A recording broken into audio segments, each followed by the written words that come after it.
لا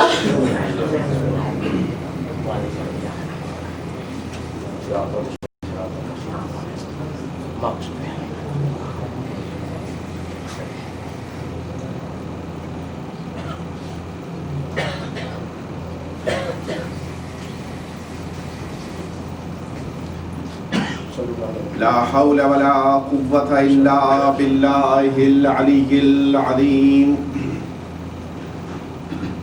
حسبنا الله ونعم الوكيل، نعم المولى ونعم النصير. أعوذ بالله من الشيطان الرجيم. بسم الله الرحمن الرحيم.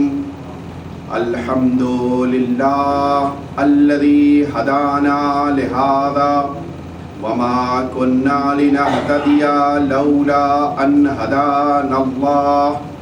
لقد جاءت رسل ربنا بالحق، والصلاة والسلام والتحية والإكرام على سيد الأنبياء والمرسلين خاتم النبيين سيدنا ومولانا أبي القاسم محمد.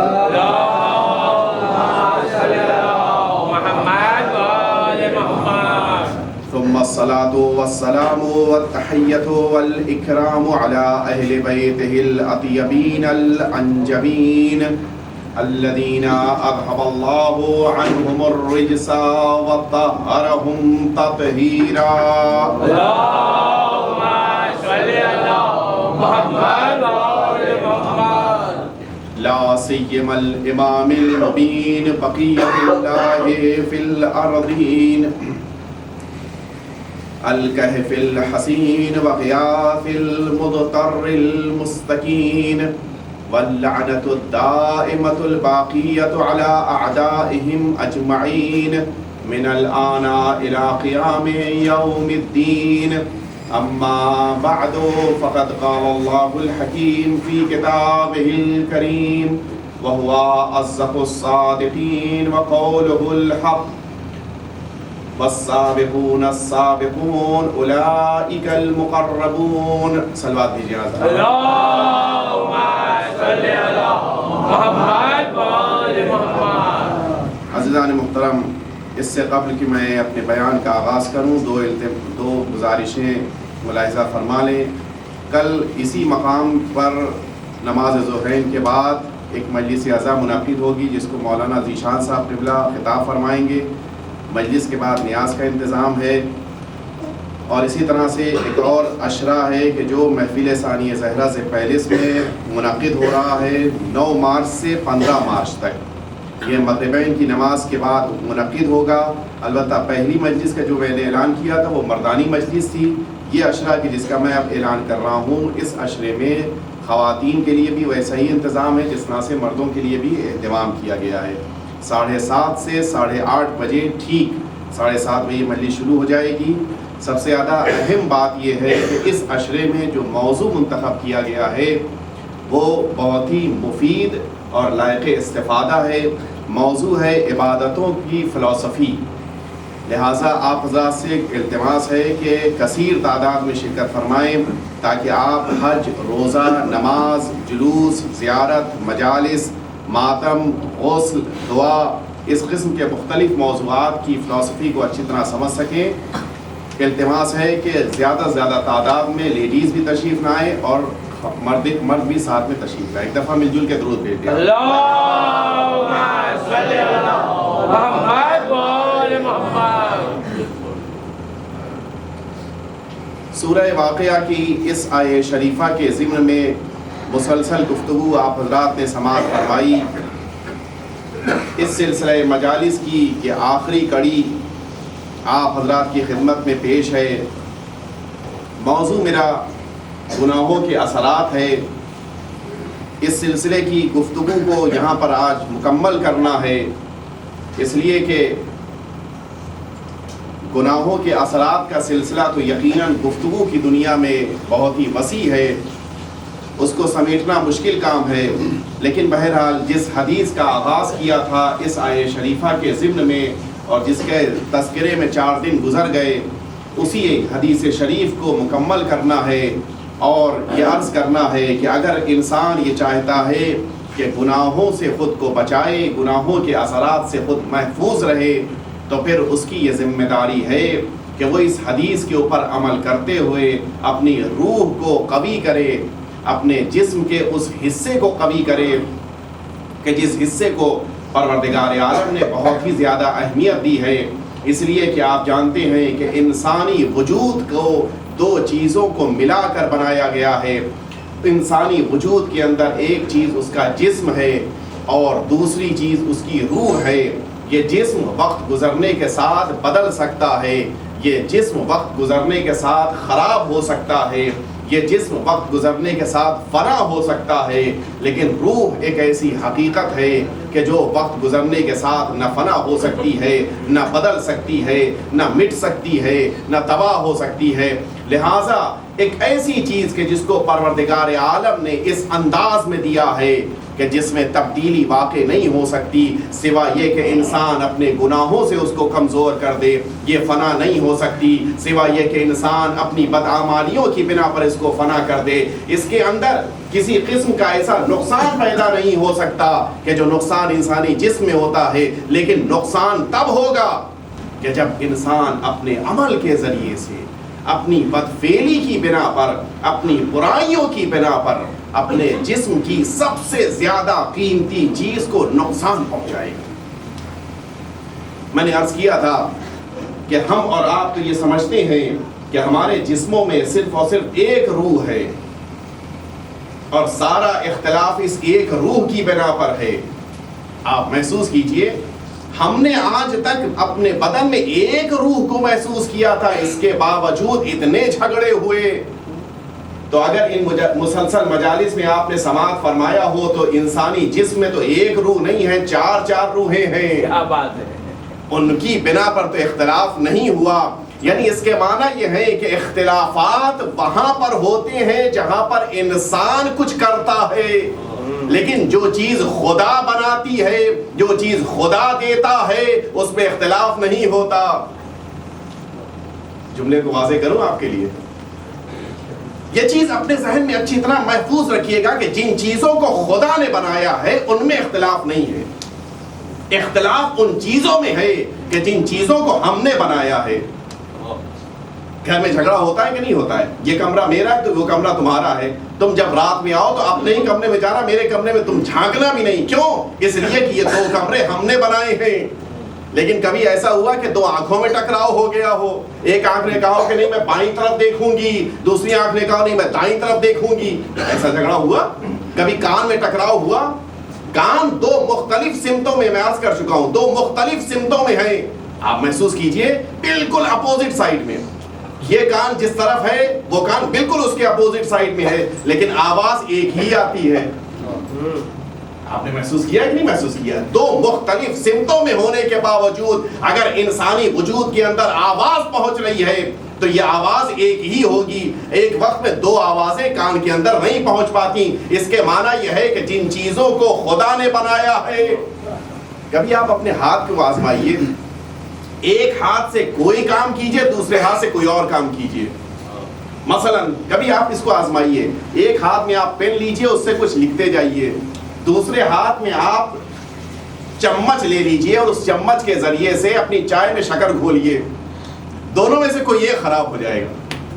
یا تو آپ کی لکھاوٹ، آپ کی رائٹنگ خراب ہوگی، یا پھر چائے نیچے گرنے لگے گی، اس لیے کہ دونوں کی طرف ایک ساتھ توجہ نہیں ہو سکتی۔ تو جب خدا دیتا ہے تو اس میں اختلاف نہیں ہوتا، جب انسان بناتا ہے تو اس میں اختلاف ہوتا ہے۔ اگر یہی معیار ہے، اگر یہی میزان ہے تو جہاں جہاں پر اختلاف ملے سمجھ جائیے گا کہ وہ خدا کی طرف سے نہیں ہے، اور جہاں اتحاد دکھائی دے سمجھ جائیے گا کہ وہ خدا کی طرف سے ہے۔ آپ بتائیے کہ جہاں پر تعداد کا مسئلہ آتا ہے تو 2-4 کی تعداد بہرحال زیادہ ہوتی ہے۔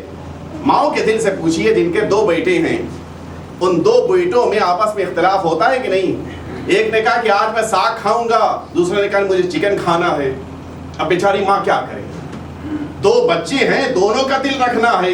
اگر 4 بچے ہو تو اور مشکل، 6 بچے ہو جائیں تو اور مشکل. تو جیسے جیسے تعداد بڑھتی جاتی ہے اختلافات بڑھتے ہیں کہ نہیں بڑھتے ہیں, لیکن ہم نے کائنات میں صرف ایک موقع پر دیکھا کہ 12 کی عدد ہونے کے باوجود اختلاف نہیں دکھا. سبحان اللہ, بہت کو ماشاءاللہ. وہاں خدا کی طرف سے 12 تھے تو مصلی بھی ایک رہے, یہاں انسانوں نے 4 بنائے تھے, مصلی 4 ہو گئے.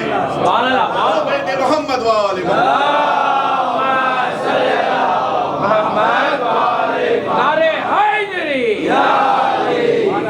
تو یہ آخر دلیل ہے کہ نہیں کہ یہ چیز خدا کی طرف سے ہے, وہ انسانوں کے بنائے ہوئے ہیں. ورنہ ہونا یہ چاہیے تھا کہ چھٹے امام کچھ فرماتے, دوسرے امام کچھ اور فرماتے. ہونا یہ چاہیے تھا کہ 8ویں امام نے کچھ اور بیان دیا ہوتا, بقیہ معصومین کچھ بیان دے دیتے. ایک جملہ بات آ گئی ہے تو عرض کرتا چلوں. ابھی 2 دن پہلے آپ نے اسی امام کی شہادت کا غم منایا ہے. ہمارے اور آپ کے 8ویں امام امام علی بن موسیٰ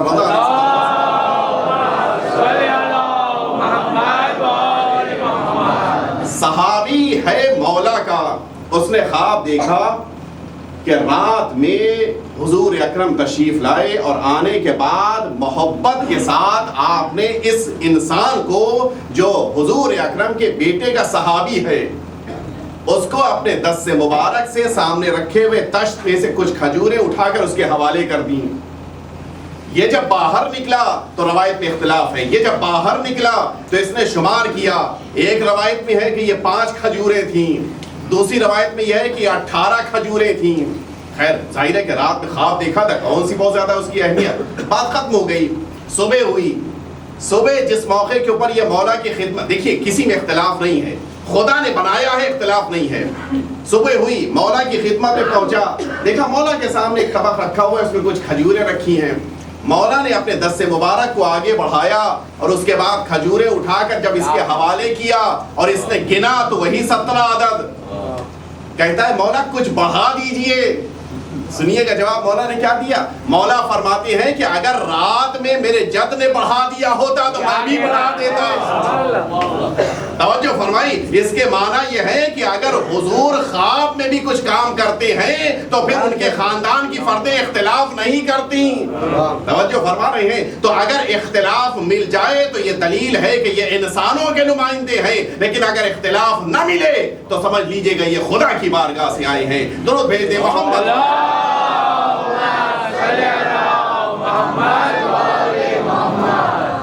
ایک دفعہ اس سے بہتر درود بھیجتے ہیں آپ.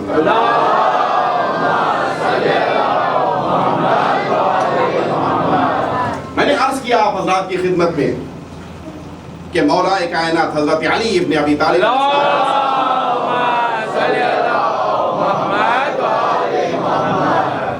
مولا نے یہ بیان فرمایا کہ پروردگار عالم نے 5 روحیں بنائیں.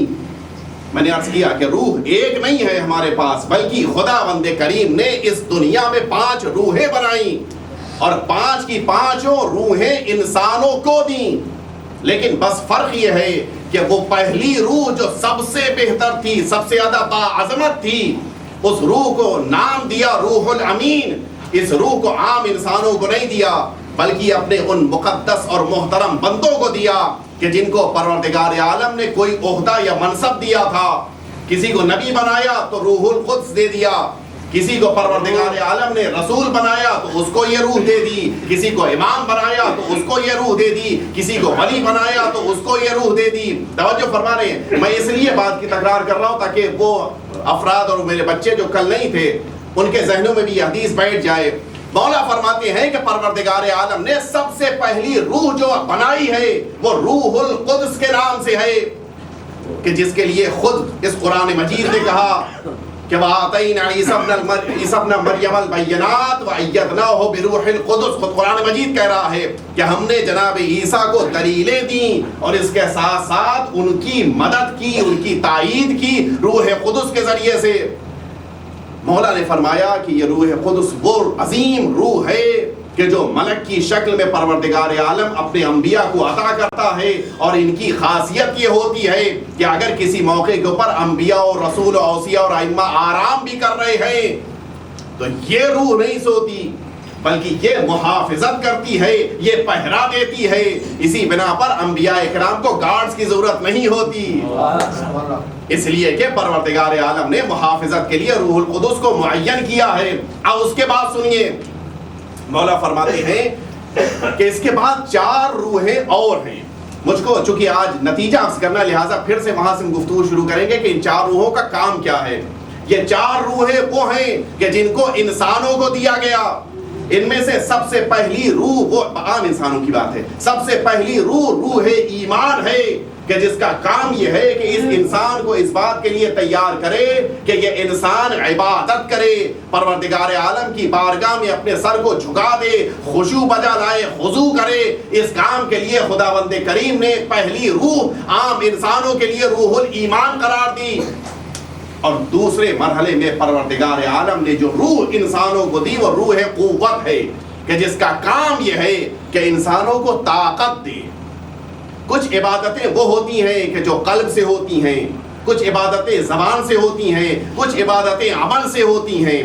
میرا موضوع چونکہ نہیں لہٰذا اس وادی میں نہیں اتر رہا ہوں. انشاءاللہ مولانا ذیشان صاحب جب اپنے عشرے میں آئیں گے تو چونکہ فلسفی عبادت کی ہے تو اس میں ضرور یہ موضوع آئے گا. آپ محسوس فرمائیں تو جو عبادتیں انسان قلب کے علاوہ کرتا ہے ان عبادتوں کے لیے طاقت چاہیے. یہ طاقت روح قوت دے گی. اور اس کے بعد یہ روح قوت کا ایک اور کام ہے. وہ کام یہ ہے کہ یہ میدان جنگ میں انسان کو ثابت قدم رکھتی ہے.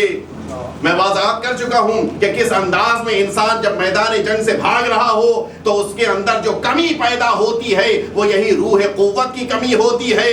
یعنی جس کے میدان میں قدم ڈگمگا جائیں روح قوت کمزور ہے, اور جس کے قدم ڈٹے رہیں اس کی روح قوت مضبوط ہوتی ہے. توجہ فرما رہے ہیں آپ. اور اس کے بعد اس کا ایک اور کام ہے روح قوت کا کہ یہ انسانوں کے اندر یہ طاقت دے, یہ قوت دے کہ یہ انسان اپنے معاش کو تلاش کر سکے, اپنی روزی کو ڈھونڈ سکے. یہ کام ہے روح قوت کا. تیسری روح پروردگار عالم نے روح شہوت دی ہے, خواہشات کی روح. یعنی حلال چیزوں کی طرف انسان کا راغب ہونا. وہ حلال چیزیں کبھی کھانے میں ہیں, کبھی پینے میں ہیں, کبھی رہنے میں ہیں, کبھی آسائش میں ہیں. جتنی بھی حلال چیزیں ہیں ان سب کی طرف انسان کا راغب ہونا یہ کام ہے روح شہوت کا. اور آخری روح کہ جس روح کو آپ سب جانتے ہیں وہ روح ہے روح بدن.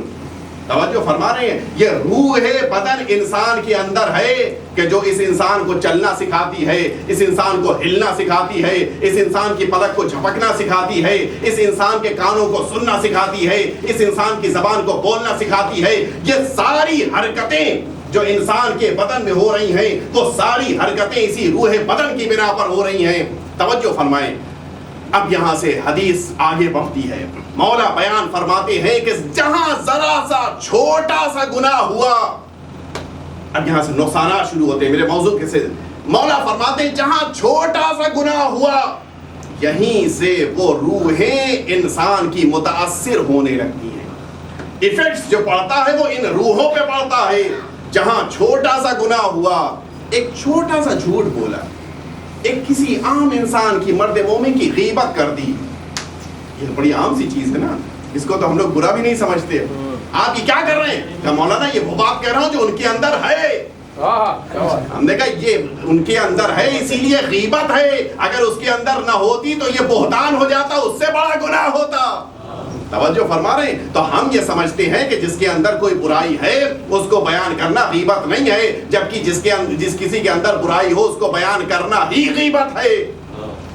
غیبت کی تعریف یہ ہے کہ ہر وہ بات کہنا کہ جو جس کے بارے میں کہی جائے اس کو برا لگے. اب ذرا اس کے دائرے میں آئیے. بہت ساری چیزیں ایسی ہیں کہ جو ہمارے درمیان ہیں. میرا چونکہ موضوع نہیں لہٰذا اس وادی میں نہیں جا رہا ہوں. بہت ساری ایسی چیزیں ہیں کہ جن چیزوں کی طرف ہم متوجہ بھی نہیں ہیں, لیکن وہ چیز سننے والے یا جس کے لیے کہی جا رہی ہے اس کو بری لگتی ہے. اگر آپ اصلاح کے لیے کہہ رہے ہیں تو اس سے کہیے کہ جس کے اندر برائی ہے, اور اگر آپ فساد کے لیے کہہ رہے ہیں اسی لیے آپ دوسروں سے کہہ رہے ہیں تو پھر روایتیں کہتی ہیں کہ جس برائی کو تم نے دوسروں کی دیکھنے کے بعد دوسروں سے بیان کیا اس برائی کو اپنے اندر پانے کے لیے تیار ہو جاؤ. آج ہم نے کہا کہ وہ سود کھاتا ہے, 4 دن بعد خود انسان اسی میں مبتلا ہو گیا. آج ہم نے کہا کہ اس کے گھر میں شراب کی بوتل آتی ہے، کچھ دنوں بعد پتا چلا کہ کہنے والے نے خود شراب شروع کر دیا۔ تو جہاں دوسرے کی برائی کی، روایتوں نے کہا کہ اس برائی کے لیے خود بھی تیار ہو جاؤ، اس لیے کہ تم نے دوسرے کی عزت لی ہے، خدا تمہاری عزت کے سلسلے میں اس کو نیلام کر دے گا۔ توجہ فرما رہے ہیں آپ، ذرا سی چھوٹی سی برائی سامنے آئی، مولا فرماتے ہیں کہ اب یہ چاروں روحوں پر اس کا اثر شروع ہوا۔ سب سے پہلا اثر جو ہوا وہ روح ایمان پر ہوا۔ نتیجہ کیا ہوا؟ روح ایمان کے اوپر جیسے ہی اس کا اثر ہوا، اس کے اندر 3 کمیاں پیدا ہوئی، اور 3 ایسی کمیاں ہیں کہ جن کو ہم نے کبھی آج تک کمی سمجھا ہی نہیں۔ سب سے پہلی کمی یہ پیدا ہوتی ہے روح ایمان کے اندر کہ اب اس انسان کے اندر نماز کے وقت کی اہمیت ختم ہو گئی۔ سب سے پہلا نقصان یہ انسان ہے کہ جو نمازیں تو پڑھ رہا ہے لیکن ڈھونڈ ڈھونڈ کے آخری وقت میں پڑھ رہا ہے، کبھی بیچ میں مہلت مل گئی پڑھ گیا۔ دیکھیے، اگر انسان واقعی طور کے اوپر کبھی کبھی مصروف ہو جائے اور نماز تاخیر سے پڑھ دے تو یہ ایک مسئلہ ہے، لیکن اگر جان بوجھ کے وہی وقت رکھا گیا ہے کہ جو نماز کا وقت ہے، اسی وقت ہم نے اپنی میٹنگز رکھا ہے، اسی وقت ہم نے لوگوں کو بلا رکھا ہے، اسی وقت ہم نے اپنے کالج کے اندر بقیہ کلاسوں کو چھوڑ کے اسی کلاس کو لیا ہے، تو اگر واقعاً مجبوری ہے تب تو ٹھیک ہے، لیکن اگر مجبوری نہیں ہے بلکہ اختیار کے بعد یہ کام کیا ہے تو اس کے معنی یہ ہے کہ کسی کمزوری کی بنا پر آج یہ کمزوری پیدا ہو گئی۔ توجہ فرمائی، سب سے پہلا نقصان روح ایمان کا یہ ہوا کہ اس انسان نے نمازوں کے وقتوں کو اہمیت دینا چھوڑ دیا۔ دوسرا نقصان یہ ہوا کہ اس انسان سے نماز شب کی برکت کو لے لیا گیا۔ اب نہ یہ رات میں نماز شب پڑھتا ہے اور نہ دوپہر میں قضا کر پا رہا۔ کیوں؟ اس لیے کہ چھوٹے سے گناہ نے اس کو نماز شب کی برکت سے محروم کر۔ تیسری چیز مولا فرما رہے ہیں کہ تیسرا نقصان یہ ہوتا ہے کہ جہاں اس نے چھوٹا سا گناہ کیا، روح ایمان متاثر ہوئی، اس نے جماعت کی نمازوں میں شرکت کرنا چھوڑ دیا۔ توجہ فرما رہے ہیں، یعنی واقعی طور کے اوپر اگر آپ محسوس کریں تو جس چیز کو ہم نے بہت معمولی سمجھا تھا، مولا نے اس معمولی سی چیز کو بھی گناہوں کا اثر قرار دیا۔ جماعت کو چھوڑ دینا ہمارے لیے کون سی بڑی بات ہے، اکثر چھوٹتی ہے، کون سی بڑی اہمیت والی بات ہے۔ نماز شب ہم نے مثلاً نہیں پڑھی، کون سی مشکل چیز ہے؟ مثال کے طور کے اوپر اگر ہم نے نماز اول وقت نہیں پڑھی تو کون سی مشکل چیز ہے؟ مولا فرماتے ہیں کہ یہی 3 کمیاں اب بنیاد بنے گی آئندہ سارے آنے والے کاموں کے لیے۔ ابھی پہلے سن لیجئے کہ اثرات کیا ہوئے، اس کے بعد پھر میں داخل ہوں گا کہ ان 4 روحوں پہ جب اثر ہوا تو اس کا نتیجہ کیا ہوا۔ اثر ہوا روح ایمان کے اوپر، 3 کمیاں پیدا ہوئی، روح ایمان کمزور پڑ گئی۔ اس کے بعد کیا ہوا؟ اب روح قوت پر اثر شروع ہوا اس چھوٹی سی برائی کا۔ نتیجہ کیا ہوا؟ روح قوت نے اس انسان کی طاقت کو کم کر دیا۔ نتیجہ یہ ہوا کہ یہ اپنی روزی روٹی سے دور ہو گیا۔ توجہ فرما رہے ہیں، یعنی جس روزی کو پروردگار عالم نے اس کے مقدرات میں رکھا تھا، اس روزی سے یہ محروم ہو گیا۔ اب یہ چاہتا تو ہے کہ روزی کو حاصل کرے، لیکن چونکہ روح قوت ضعیف ہو چکی ہے، لہٰذا اب اس انسان کو روزی نہیں مل پا رہی ہے۔ اسی لیے میں نے اس دن بھی عرض کیا تھا، آج پھر کہہ رہا ہوں، ہم یہ کوشش کرتے ہیں کہ دعاؤں کے ذریعے سے روزی کو بڑھائیں، لیکن مولا اس حدیث میں بیان کر رہے ہیں کہ تمہارے گناہ تمہاری روزی کے راستوں کو روک دیتے۔ اس کے معنی یہ ہے کہ دعاؤں کو بعد میں شروع کیجئے گا، پہلے اس ریزن کو تلاش کیجئے کہ جس ریزن کی بنا پر انسان کی روزی رک رہی ہے۔ مولا تیسرے مرحلے میں فرماتے ہیں کہ انسان کی روح شہوت کمزور پڑی، اس لیے کہ انسان نے چھوٹا سا گناہ کیا تھا۔ روح ایمان کمزور پڑی، یہ نقصان ہوا۔ روح قوت کمزور پڑی، دوسرا نقصان ہوا۔ اب تیسرے مرحلے میں روح شہوت جب کمزور پڑ جاتی ہے تو اب ہوتا یہ ہے کہ حلال چیزوں کے اندر سے لذت ختم ہو جاتی ہے۔ بہت ہی احتیاط کے ساتھ لفظ کہہ رہا ہوں، حلال چیزوں کی لذت ختم ہو گئی۔ آپ نے کبھی دیکھا ہوگا وہ افراد کے جو اس وادی میں کبھی قدم رکھ چکے ہوں، ان سے ذرا آپ پوچھئے، یقیناً آپ لوگ تو اس سے بہت بہتر ہیں، یقیناً آپ لوگ بلند و بالا ہیں، لیکن جو اس دنیا کے ہیں ان سے پوچھئے وہ کہتے ہیں کہ یہ حیوانات جو ذبح نہ کیے جائیں ان کے گوشت میں لذت بہت ہے. یہ بات کہاں سے آئی؟ اس کے معنی یہ ہے کہ حلال کی لذت ان کے لیے کم ہو گئی ہے. بعض انسانوں کو آپ دیکھیے روڈ کے اوپر گزرتے ہوئے چیزیں کھانے میں ان کو بڑا مزہ آتا ہے.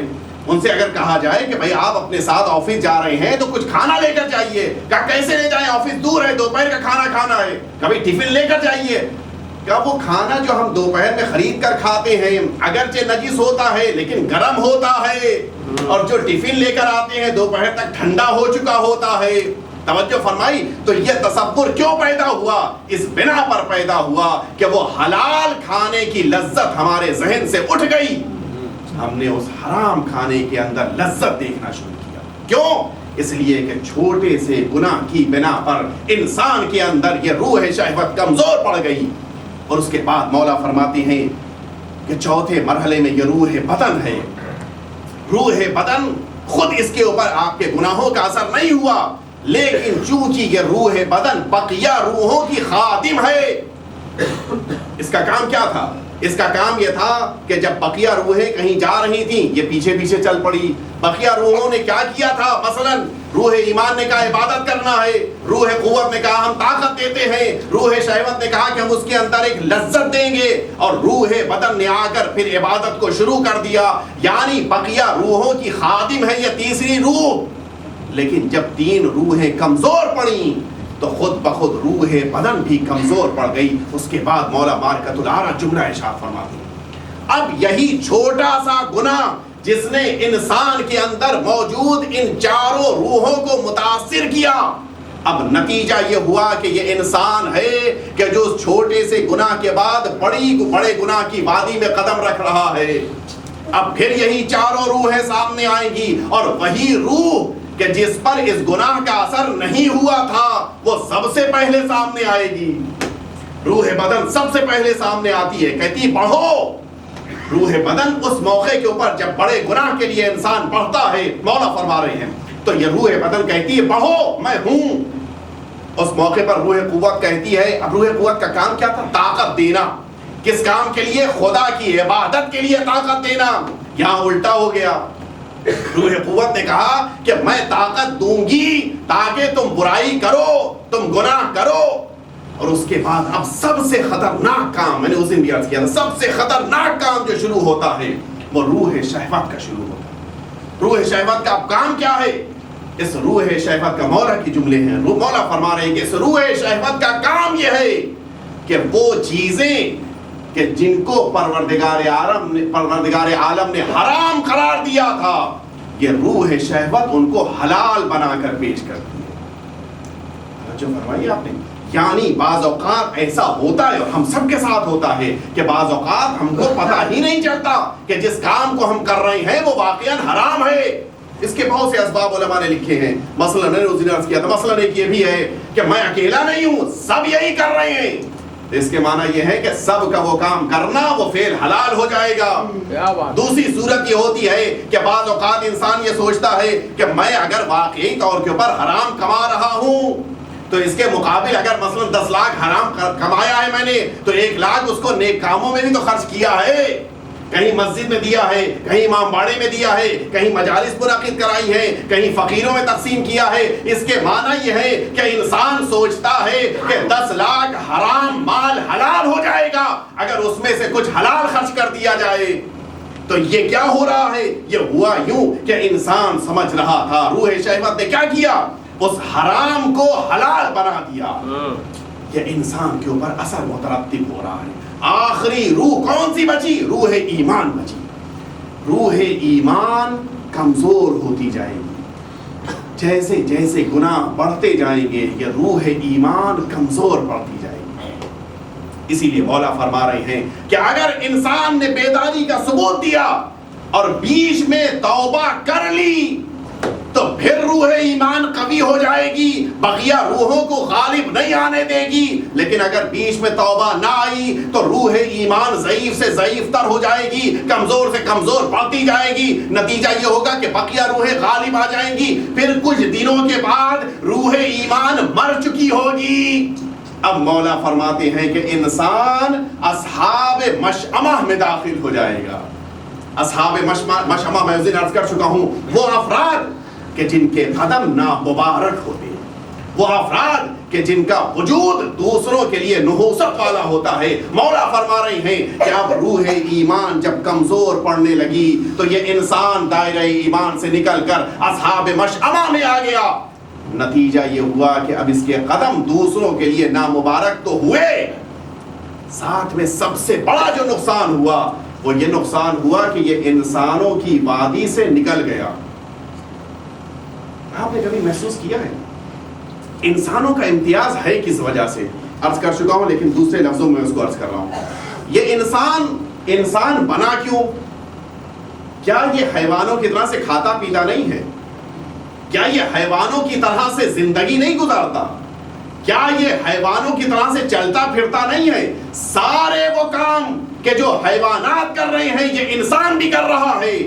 اور کیجئے توجہ فرمائیں گے، سارے وہ کام جو حیوان کرتا ہے یہ انسان بھی کرتا ہے، لیکن پھر بھی وہ حیوان ہے یہ انسان ہے. کیوں وہ حیوان انسان کیوں نہ بنا، یہ انسان حیوان کیوں نہ کہلایا؟ اس کی وجہ یہی ہے، مولا بیان کر رہے ہیں کہ یہ انسان اتنا زیادہ پست ہو جاتا ہے کہ اب یہ انسانوں کے درمیان رہنے کے لائق نہیں رہ جاتا، اس لیے کہ وہ 3 روحیں جو اس کے پاس باقی بچی. پھر سے میں اپنے بچوں کے لیے دوہرا دوں، 3 روحیں کون سی بچی تھی؟ روح ایمان کمزور ہو گئی، ضعیف ہو گئی، ہٹ گئی. یہ 3 روحیں باقی بچی، روح قوت، روح شہوت، روح بدن. مولا فرماتے ہیں کہ اب روح ایمان کو چھوڑ دینے کی بنا پر صرف 3 روحیں باقی بچی، اور یہ 3 وہی روحیں ہیں کہ جن کو خدا نے حیوانات کو بھی دیا ہے. توجہ فرما رہے ہیں، یہ وہی 3 روحیں باقی بچی جو حیوانات کے پاس بھی ہیں. اس کے بعد مولا فرماتے ہیں کہ دیکھو چونکہ حیوانات کے پاس بھی یہ 3 روحیں ہیں اور انسان نے اپنی بدعمالی کی بنا پر خود کو بھی 3 روحوں میں محدود کر دیا، لہٰذا اب یہ انسانوں سے نکل کر صرف حیوان نہیں بنا بلکہ حیوانوں سے بھی پست ہو گیا.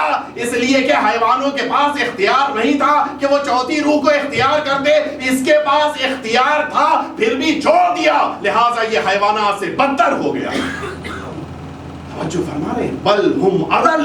مولا قرآن مجید کی اس آیت کو یہاں پر لے کر کوٹ فرما رہے ہیں کہ یہ انسان اتنا گر گیا کہ اب رہتا تو انسانوں کی وادی میں ہے، لیکن اس کے باوجود یہ انسان کہلانے کا مستحق نہیں ہے. نہیں، انسان تو کہلانے کا مستحق ہے ہی نہیں، اس کے ساتھ ساتھ یہ حیوان بھی کہلانے کا مستحق نہیں ہے، اس بنا پر کہ اس نے وہ کام کیا کہ جو کام اس کو حیوانات سے بھی پس کر دیتا ہے.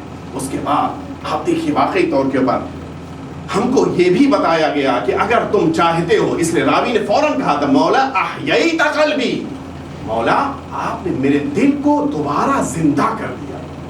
سنیے، ان 4 روحوں کو قوی کرنے کے لیے 4 طریقے بھی بیان کر دیے، اس لیے کہ آپ محسوس کریں بہت سے ایسے افراد ہوتے ہیں ہمارے معاشرے میں بھی ہوتے ہیں کہ جن کی خاصیت یہ ہوتی ہے کہ وہ آپ کا چہرہ دیکھ کر بتا سکتے ہیں کہ دیکھیے خدا نہ خاصہ آپ کو پیلیا ہو گیا ہے. ہوتے ہیں بہت سے لوگ جن کی آنکھیں بہت تیز ہوتی ہیں، جو تجربے کار ہوتے ہیں، سن رسیدہ ہوتے ہیں، جن کی عمریں زیادہ ہوتی ہیں، آرام سے دیکھ کر کہہ سکتے ہیں آپ آج کل پریشان لگ رہے ہیں. ہوتا ہے کہ نہیں ہوتا ہے؟ آپ کچھ آج بیمار سے لگ رہے ہیں، آپ اگر ان سے پلٹ کے کہہ دیے کہ ٹھیک ہے آپ نے سمجھ لیا کہ میں بیمار ہوں، دوا بھی دے دیجئے. آپ کو سمجھ میں آ گیا ہے کہ مجھ کو جوائنٹس ہو گیا ہے تو آپ اس کی دوا بھی دے دیجئے. آپ کو یہ سمجھ میں آ رہا ہے کہ میں پریشان حال ہوں تو میری پریشانی کا علاج بھی بتا دیجئے. کہا نہیں، ہم مرض بتا سکتے ہیں، علاج نہیں بتا سکتے. تو یہ عام انسان ہے کہ جو مرض سمجھ بھی جائے علاج نہیں سمجھتا. یہ مولا کی ہستی ہے، مرض بھی بتایا علاج بھی بتا دیا. ایک بار درود بھیج دیں آپ حضرت.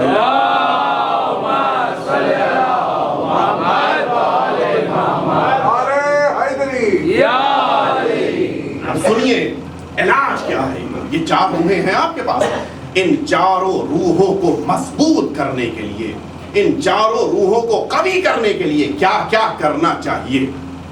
یہ اس لیے بہت زیادہ اہمیت رکھتا ہے کہ معمولاً ہم مرض تو پہچان جاتے ہیں، علاج کے مرحلے میں کمزور پڑ جاتے ہیں. شاید آپ کو یہ میرا جملہ عجیب لگ رہا ہو، لیکن واقعیت بھی یہی ہے۔ کون ایسا ہے کہ جس کو نہیں پتا ہے کہ اس بنا پر بیماری ہو سکتی ہے اگر ہم نے سگریٹ پیا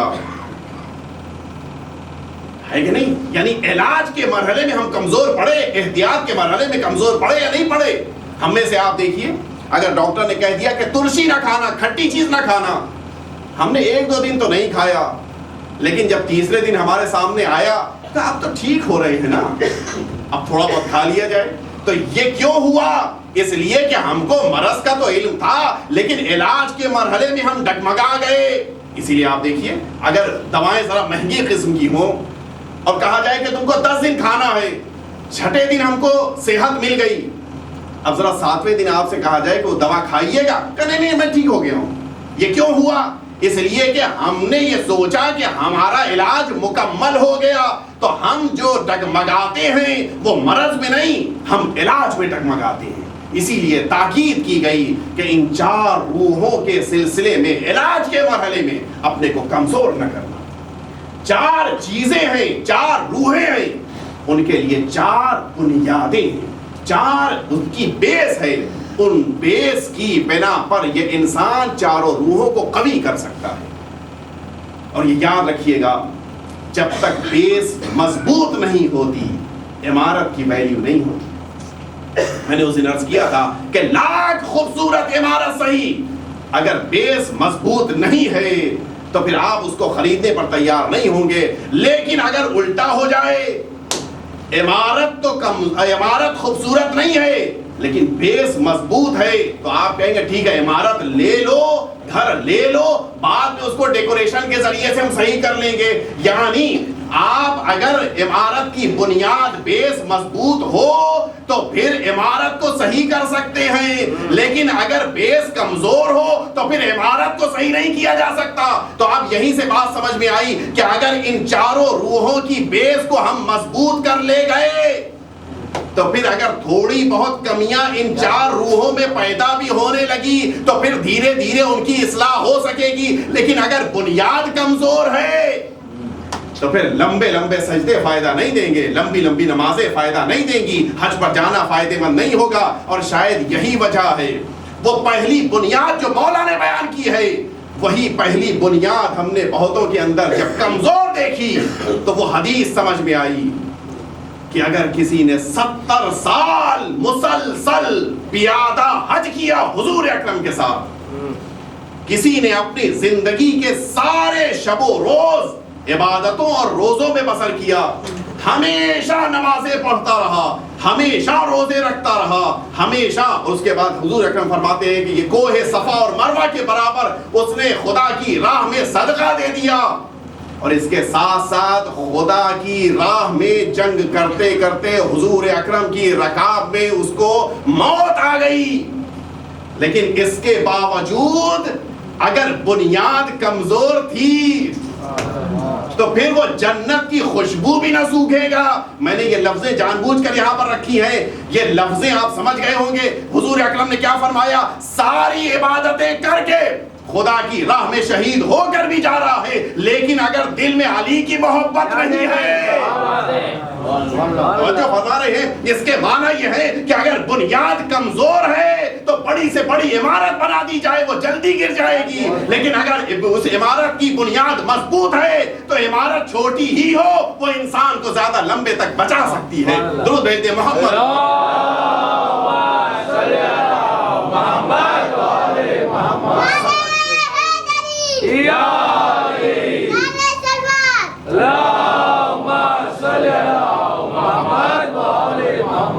آپ محسوس فرمائیں، سب سے پہلی چیز جو انسان کے پاس ہے وہ یہی روح ہے، روح ایمان۔ اس کی مضبوطی کے لیے بیان کیا گیا کہ سب سے پہلی چیز جو اس روح ایمان کو مضبوط کر سکتی ہے، اس کی بیس کو قوی کر سکتی ہے، وہ چیز انسان کا عقیدہ ہے۔ اگر یہ انسان کا فیض، انسان کے عقائد مضبوط ہو گئے تو پھر یہ انسان خود بخود عبادات کی دنیا میں بھی مضبوط دکھائی دے گا۔ اور اس کی مثال میں نے دی تھی، ابھی کل ہی آپ کی خدمت میں عرض کیا تھا کہ امام حسین سے جس کو محبت ہے وہ کبھی سجدوں سے گریز نہیں کر سکتا، اس لیے کہ ہم نے یہ دیکھا ہے کہ مقدس ترین رسول، جلدی علی جملوں کو عرض کر رہا ہوں، مقدس ترین رسول سجدے کی حالت میں ہے۔ جب حسین پشت پر آ گئے تو حضور نے سجدے کو چھوٹا نہیں کیا، لمبا کر دیا، یعنی جس سے حسین قریب ہو جاتے ہیں اس کے سجدے لمبے ہو جاتے ہیں، ہے کہ نہیں؟ تو اس کے معنی یہ ہے کہ جس کی بیس مضبوط ہو جاتی ہے، جس کے قلب و جگر میں حسین اتر جاتے ہیں، پھر نہ وہ سجدوں سے دور ہوتا ہے، نہ نمازوں سے دور ہوتا ہے، نہ قرآن سے دور ہوتا ہے۔ اس لیے کہ حسین نے شہادت کے باوجود قرآن کو نہیں چھوڑا ہے۔ تو کیا یہ ہو سکتا ہے کہ کوئی حسینی قرآن کو چھوڑ دے؟ نہیں ہو سکتا۔ دوسرے مرحلے میں فرماتے ہیں کہ دیکھو، اگر تم کو اپنی روح قوت کو قوی کرنا ہے تو پھر حلال غذا کے ذریعے سے اپنی روح قوت کو قوی کرو۔ اس لیے کہ میدان کربلا میں امام حسین نے کیا جملہ کہا تھا؟ مولا نے جب تبلیغ کر لی اور کسی پر اثر نہ ہوا تو کیا فرمایا تھا؟ ملئت بطونکم من الحرام، تمہارے پیٹ، تمہارے شکم حرام غذا سے بھرے ہوئے ہیں۔ یعنی اگر خدا نخواستہ کسی کے پیٹ میں حرام غذا ہے تو امام وقت کی آواز کو بھی وہ نہیں سن پائے۔ اس سے بڑی اور کیا مظلومیت ہو سکتی ہے؟ اس سے بڑی انسان کی اور کیا بدبختی ہو سکتی ہے کہ کائنات کا سب سے عظیم امام آواز دے رہا ہے اور انسان اپنی بدبختی کی بنا پر اپنی جگہ پر ٹھہرا ہوا ہے۔ اسی لیے کہا گیا حرام غذا سے بچو، حلال غذا کے ذریعے سے اپنی روح قوت کو مضبوط کرو۔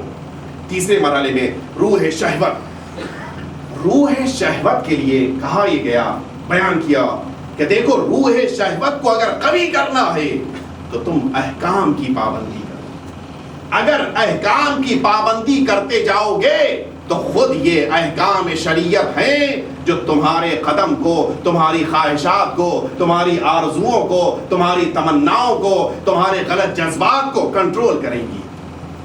یہ شریعت کے احکام انسان کو روک سکتے ہیں۔ میں نے مثال بھی دی تھی کہ وہ بنی اسرائیل کا انسان، عبادت گزار انسان، لیکن جب شیطان کے چنگل میں آیا تو اس کا نتیجہ کیا ہوا کہ شیطان اس پر غالب آ گیا۔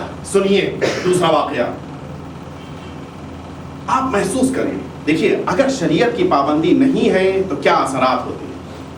اس سے پہلے ایک جملہ عرض کر دوں کہ یہ جو پگز کے نہ کھانے کے لیے اسلام نے کہا ہے، اس کی حکمت علماء نے لکھی ہے۔ اس حیوان کی خصوصیت انسانوں کے اندر آتی ہے اور اسی بنا پر وہ قومیں کہ جن قوموں کے اندر یہ حیوان کھایا جاتا ہے، ان قوموں کے وہاں آپ دیکھ لیجئے حیا نہیں ہے۔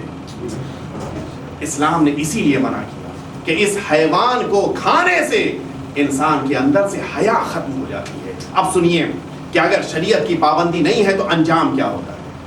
لمبا واقعہ ہے لیکن میں مختصر کر رہا ہوں اس لیے کہ آج شب اربعین ہے اور میں چاہتا تھا کہ زیارت اربعین کے سلسلے میں بھی کچھ باتیں عرض کروں، لیکن جتنا وقت ہوا اتنے آپ کی خدمت میں عرض کروں گا۔ ایک عابد انسان ہے، حضور اکرم حضرت ختمی مرتبہ محمد مصطفیٰ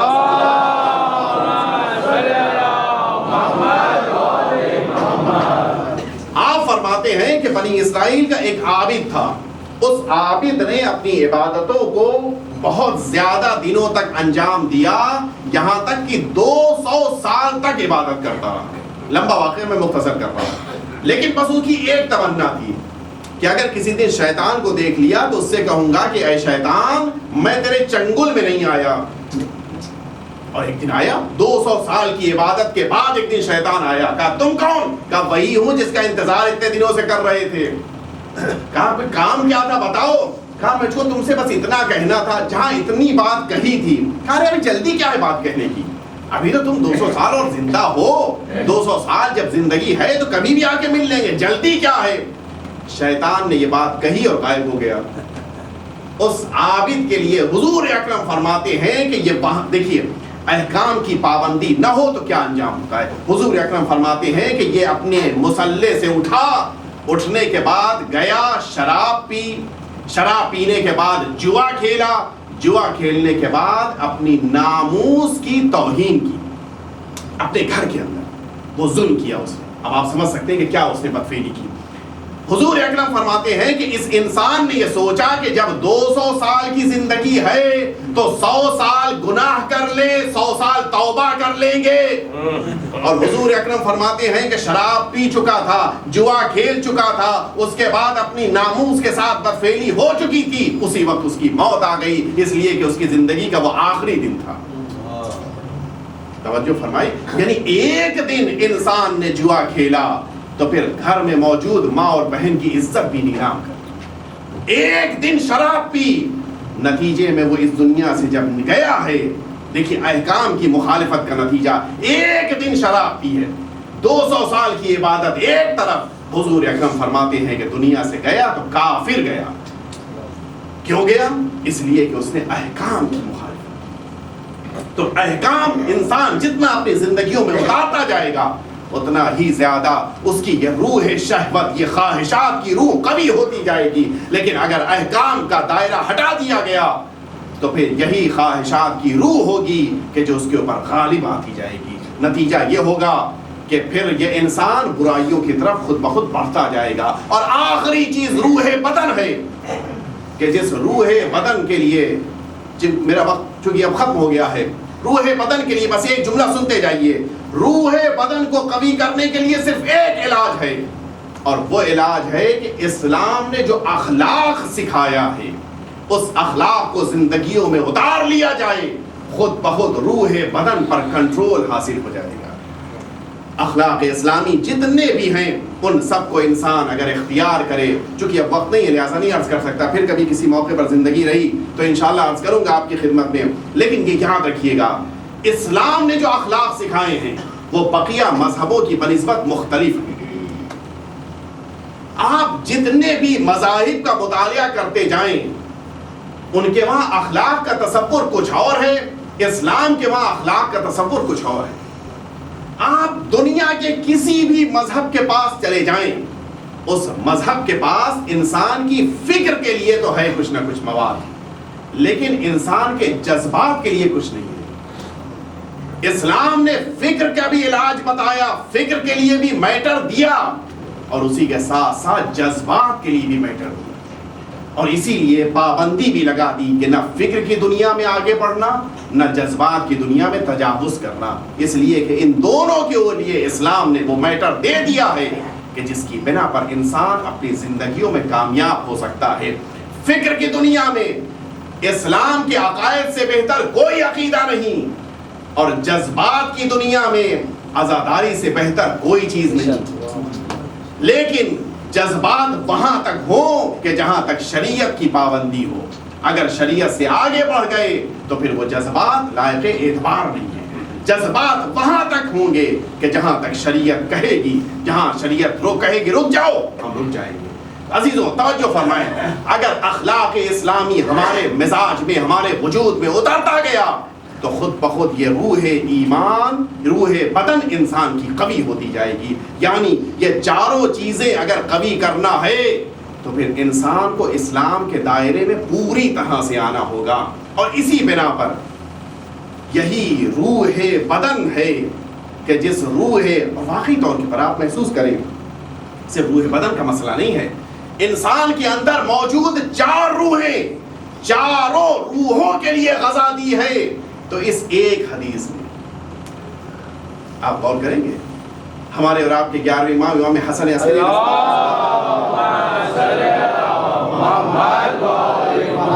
مولا فرماتے ہیں کہ علامت المؤمن 5، مؤمن کی 5 علامتیں ہیں. یہ 5 علامتیں چاروں روحوں کو قوی کرتی ہیں. توجہ فرمائے، واقعی طور کے پر کتنا بلند جملہ ہے. مولا نہیں فرمائے، لیکن میں عرض کر رہا ہوں کہ مولا وہ 5 چیزیں بیان کر رہے ہیں، اور اگر آپ محسوس کریں تو یہ چاروں روحیں قوی ہوں گی. مولا فرماتے ہیں کہ سب سے پہلی علامت ہے مومن کی کہ وہ مومن جب بھی کسی موقع کے اوپر عبادات کی دنیا میں آتا ہے تو اپنے سر کو خاک پہ رکھتا ہے. توجہ فرمائی، یہ اخلاق اسلام. اس کے بعد مولا فرماتے ہیں التختم بالیمین، اپنے داہنے ہاتھ میں انسان انگوٹھی پہنتا ہے. میں اگر یاد ہو پچھلے سال کی مجلس میں عرض کر چکا ہوں کہ انسان کے اندر ان انگوٹھیوں کا یا ان نگوں کے کیا اثرات ہیں. یہ اثرات کچھ نہیں ہیں، صرف انسان کی روح قوت کو کنٹرول کر رہے ہیں. مزید وضاحت کا موقع نہیں ہے. اس کے بعد تیسرے مرحلے میں مولا فرماتے ہیں وَزِيَارَةُ الْأَرْبَعِينَ، تیسری مومن کی علامت یہ ہے کہ کل چہلم کی زیارت پڑھیں. کل جب چہلم کی زیارت پڑھیے گا، اور یقیناً ہر مومن کی علامت ہے، کل کے دن کی زیارت کو چھوڑنا واقعی طور پر ایمان کی علامت نہیں ہے. اسی لیے آپ اربعین میں جانتے ہیں کہ پوری دنیا سے زائرین اربعین کے دن امام حسین کی بارگاہ میں حاضر ہوتے ہیں. خود امام حسین کے سامنے کھڑے ہو کر زیارت پڑھتے ہیں. یہ خود انسان کے عقیدے کو پختہ کرتے ہیں، یعنی انسان کی روح ایمان ہے جو زیارت اربعین کے ذریعے سے قوت پا رہی ہے. اس کے بعد مولا بیان فرماتے ہیں کہ چوتھی چیز جو مومن کی علامت ہے وہ انسان کا 51 رکعت نماز پڑھنا ہے. یعنی یہ انسان اگر اپنی روح ایمان کو قوی کرنا چاہتا ہے تو پھر روح ایمان قوی ہوگی تو 51 رکعت نماز کے ذریعے. اور آخری علامت الجہر بالبسملہ، جب بسم اللہ کہتا ہے تو بلند آواز سے کہتا ہے. یعنی نہ صرف یہ کہ اس کے اعضاء و جوارے، اس کے نماز کے بقیہ اعضاء اس کی عبادت کر رہے ہیں، بلکہ زبان بلند طور کے اوپر پوری طرح سے اعلان بھی کرتی ہے کہ ہم خدا کو رحمان اور رحیم مانتے ہیں. یعنی یہ خود ایک پرورش کا طریقہ ہے. آئیے چلیں اس امام کی بارگاہ میں کہ جس کی زیارت مؤمن کی علامت قرار ہے. میرے پاس چونکہ اب وقت ختم ہو گیا، لہٰذا میں اب مزید نہیں عرض کر سکتا کہ اس زیارت کے کیا فراز ہیں، کیا بلندیاں ہیں. میں چاہتا تھا عرض کروں لیکن اب وقت نہیں ہے میرے پاس. لیکن واقعی محسوس کیجیے مؤمن کی علامت ہے کہ چہلم کی زیارت ضرور پڑھے. اور کس نے فرمایا ہے؟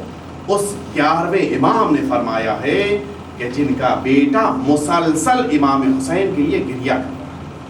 اور آپ جانتے ہیں کہ امام حسین کی شہادت ایک ایسی منفرد شہادت ہے کہ جس شہادت پر ہر معصوم نے گریہ کیا بلا استثناء، بغیر کسی قسم کے. یہ نہیں کہہ سکتے کسی معصوم نے گریہ نہیں کیا، نہیں، ہر معصوم نے امام حسین کا ماتم کیا ہے، امام حسین پر گریہ کیا ہے.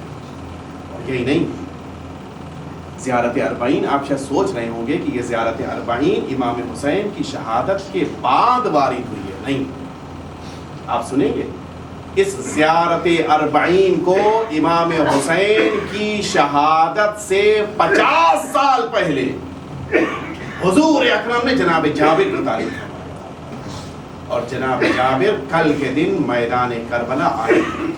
آپ جانتے ہیں کہ سب سے پہلے زائر بنے ہیں تو امام حسین کے جناب جابر بنے. بس عزیزانو، چہلم کا موقع آ چکا ہے. آپ جانتے ہیں کہ اہل بیت اطہار جب ابھی عرض کرتا ہوں کہ جناب جابر نے کیسی زیارت کی ہے. روایتیں کہتی ہیں جب شام سے اہل بیت اطہار کا قافلہ نکلا ہے، عجیب انداز تھا. آپ ذرا ان دو وقتوں کو ملاحظہ فرمائیں. شام میں قافلہ داخل ہو رہا ہے تب کیا انداز ہے، اور شام سے نکل رہا ہے تب کیا انداز ہے. شام میں داخلے سے پہلے چادر مانگی، انکار کر دیا گیا. شام میں داخلے سے پہلے کہا گیا کہ رات کی تاریکی میں ہم کو لے کر جاؤ، انکار کر دیا گیا. یہ کہا گیا کہ شام اگر ہم کو لے کر جانا ہے تو کم از کم ہم کو لوگوں کے درمیان سے نہ گزارا جائے، انکار کر دیا گیا. لیکن آج نوبت یہ ہے کہ اب اسی شام سے قافلہ نکل رہا ہے. سیدانیاں اونٹوں کے اوپر بیٹھنا چاہ رہی ہیں. کل میدان کربلا میں زینب نے سیدانیوں کو سوار کرایا تھا، آج پھر اسی شام میں جناب زینب سب کو تیار کرنے کے بعد اماریوں پہ بٹھا رہی ہیں. ساری بیبیوں کو بٹھا چکی تھی لیکن ایک بیوی ہے جو نظر نہیں آ رہی ہے. عزیزانو، آپ سمجھ گئے ہوں گے اس قافلے کو جب اجازت ملی تھی تو اس قافلے کی خواتین نے شام کے اندر ایک مجلس عزا فپا کی تھی. یہ زندان کے علاوہ ایک دوسری جگہ تھی اور یہیں سے سواریوں کے اوپر سب سوار ہوئے تھے. لیکن ایک بیوی ہے جو جناب زینب کی نگاہوں نے ڈھونڈا لیکن وہ بیوی دکھائی نہیں دے رہی ہے. جناب زینب آگے بڑھی، اب ڈھونڈتی ہوئی آگے جا رہی ہیں. اچانک جناب زینب کو یہ خیال آیا، آنے کے بعد زندان شام کے اندر داخل ہوئی. عجیب منظر دکھائی دیا. ارے ماں ہے جو اپنی بچی کی لہر سے لپٹی ہوئی ہے. اے سکینہ ارے تم کو سب سے زیادہ تمنا تھی. آزادارو امام حسین کا ماتم کر لیجئے. ایام عزا ختم ہو رہے ہیں. امام کا چہلم آ چکا ہے. ارے زینب نے آگے بڑھ کر سہارا دیا. چلیے سوار ہو جائیے. ارے ہم کہیں اور نہیں بلکہ علی اصغر سے ملنے جا رہے ہیں. امام حسین سے ملنے جا رہے ہیں. عزادارو اب یہ قافلہ تیار ہوا. اب میدان کربلا کی طرف چلا. عزادارو عطیہ کہتی ہے کہ جناب جابر نے غسل کیا. غسل کرنے کے بعد اپنے کو معطر کیا. اب امام حسین کی زیارت کے لیے چہلم کی سم میں آگے بڑھ رہے ہیں. عزاداروں میں کیسے عرض کروں جناب جابر آگے بڑھ رہے ہیں. اچانک زمین پر گرے بے ہوش ہو گئے. آواز دیتے ہیں ارے میں کیسے حسین کی زیارت کروں گا. ارے جس حسین کو میں نے رسول کی پشت پر دیکھا ہے, جس حسین کے بازوؤں کا بوسہ لیتے رسول کو دیکھا ہے, جس حسین کے لبوں کا بوسہ دیتے رسول کو دیکھا ہے, ارے میں کیسے اس حسین کی زیارت کروں گا.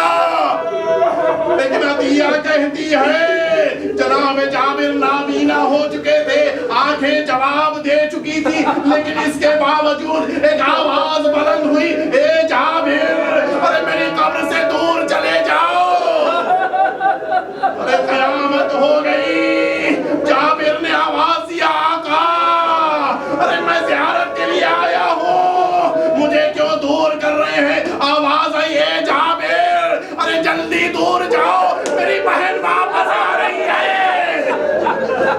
عطیہ کہتی ہے میں اپنے آقا جابر کو لے کر کچھ دور ہٹ کے آ گئی, لیکن میں نے دیکھا ارے کربلا سے شام جو راستہ جاتا تھا اس پر دھول اڑنا شروع ہوئی. عزاداروں ذرا تصور کریں سیدانیہ کربلا آ رہی ہے. انداز کیا ہے عطیہ نقل کر رہی ہے. کہتی ہے اب جو یہ قافلہ میدان کربلا میں داخل ہوا. ارے خواتین بھی میری آواز سن رہی ہیں, ذرا تصور کریں جب میدان کربلا سے زینب چلی تھی, بھائی کا جنازہ زمین کربلا پہ تھا, علی اکبر کا جنازہ زمین کربلا پہ تھا, قاسم زمین کربلا پہ تھے, عباس زمین کربلا پہ تھے. اب جو زینب میدان کربلا میں داخل ہوئی, عطیہ کہتی ہے اب جو یہ قافلہ قریب پہنچا میں نے عجیب منظر دیکھا. ارے اونٹوں کو بٹھایا جانے لگا. عزاداروں ذرا تصور کریں اونٹ جب زمین پر بٹھائے گئے, ابھی مزار دور تھے, ابھی قبریں دور تھی, اونٹوں کو بٹھا دیا گیا. سیدانیہ زمین پر آئی اور بیٹھ کر چلنے لگی. آواز دیتی ہے اے بھیا حسین اس زمین کے اوپر کہیں اکبر کا جنازہ ہے, کہیں اصغر کا لاشا ہے, کہیں عباس کے بازو ہے. ارے زینب پیدل نہیں چل سکتی. عزادارو عطیہ کہتی ہے ایک بی بی جلدی جلدی آگے بڑھ رہی تھی. میں نے آگے بڑھ کر پوچھا بقیہ بیویوں سے ارے یہ کون بی بی ہے جو سب سے آگے جلدی جلدی جا رہی ہے. کہا ارے کچھ کہو نہیں, یہ فاطمہ کی بیٹی, یہ زینب اولیاء مقام ہے. عزادارو زینب آگے بڑھی, حسین کی لحد کے اوپر خود کو گرا دیا. عزادارو ایک جملہ ملتا ہے, زینب کہتی ہے اے بھیا حسین ارے زینب شرمندہ ہے. زینب شرمندہ کیوں ہے سنیں گے عزادارو. ارے لٹ کے آئی ہیں, سب کچھ نثار کر کے آئی ہیں, لیکن زینب کچھ نہیں کہتی, بس ایک جملہ کہتی ہے اے بھیا جب وقت رخصت ایک امانت میرے حوالے کی تھی. ارے زینب شرمندہ ہے, وہ امانت شام کے اندھیرے میں کھو گئی. زینب سکینہ کو دفن کر کے آئی ہے. عطیہ کہتی ہے میں نے دیکھا شروع کیا یہ بی بی کہاں جا رہی ہے؟ عزاداروں بس آخری زحمت آپ کی زحمت تمام کر رہا ہوں. میں پیچھے پیچھے چلی, میں نے دیکھا وہ بی بی فرات کی طرف چلی. فرات کے کنارے ایک لحد کے اوپر جا کر بیٹھ گئی. کچھ دیر بعد اپنے سر کو لحد پہ رکھ دیا, آواز دیا اے ابا, ام کلثوم واپس آئی ہے. ابا کیا اس قافلے کا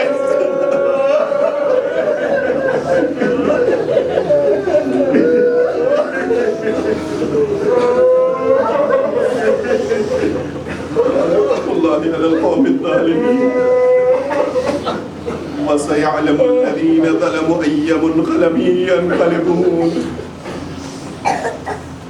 إلهي بحق الزهراء وأبيها وبعلها وبنيها والسر المستودع فيها, خداوند ان آنسوؤں کو رومال شہزادی دو عالم میں جگہ عنایت فرما. خداوند ان آنسوؤں کو ہماری آخرت کا ذخیرہ قرار دینا.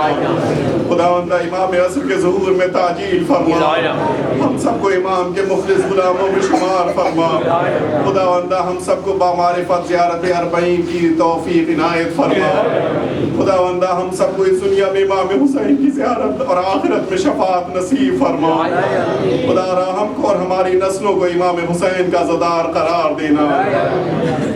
خدا را جو بیمار ہیں ان کو امام حسین کے صدقے میں شفاء کامل و عاجل عنایت فرما. خدا را جو بے اولاد ہیں ان کو اولاد کی نعمت عنایت فرما. خدا را جو اولاد نرینہ کے لیے پریشان ہیں ان کو اولاد نرینہ عنایت فرما. خدا را جن لوگوں نے دعاؤں کی التماس کی ہے ان کی تمام دینی دنیاوی حاجتوں کو قبول فرما. خدا را جو نوجوان بے روزگار ہیں ان سب کو برسر روزگار فرما. خدا را جو نوجوان اور بچے امتحانات میں مصروف ہیں ان کو کامیاب و کامران فرما. خدا را ہمارے سروں پہ ہمارے علماء ہمارے مراجع کے سایوں کو قائم و دائم رکھنا.